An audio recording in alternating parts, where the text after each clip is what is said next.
There's a few settings that we're going to want to make sure that we set here. First, let's turn off color and we'll turn deformation on. Once you've turned on deformation, make sure you have double-sided clicked. You have fade turned off and you have normalize turned on. The reason we turn on normalize is so that the details that we create here will project around the surface of our pillar.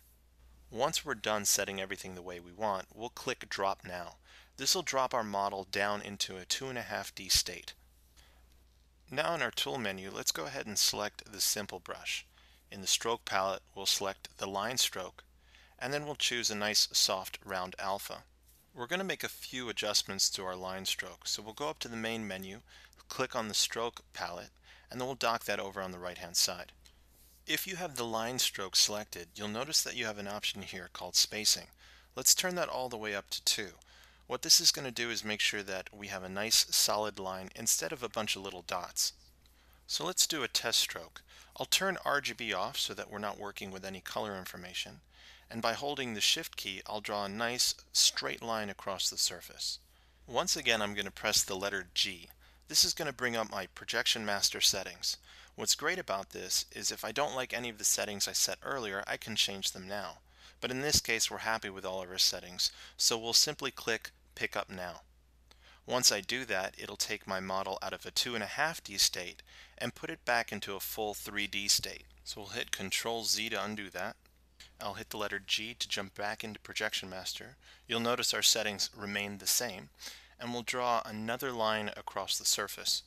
Now, one of the many very powerful features of using Projection Master is after you draw a stroke, you can actually click on your Move, Rotate, or Scale option, and then you can adjust that stroke.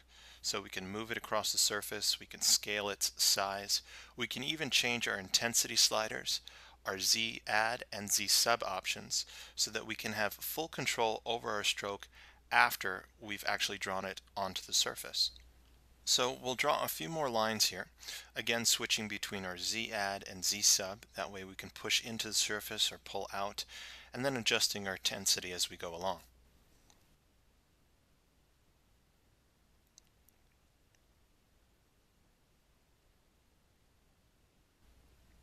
Once we're done with the top of the pillar, we'll do the same to the bottom. Again, switching between Z add and Z sub, that way we can draw lines that protrude out and lines that actually carve into the surface. So definitely take advantage of being able to move, rotate, and scale your strokes across the surface. So we'll click W for move, and we'll just reposition this stroke that we just drew.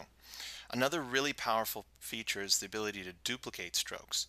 So if we click Shift S, you'll notice that we've just duplicated that stroke along the surface. We'll now press G to jump back into the Projection Master options, and then click Pick Up Now. So now we're back into a full 3D model.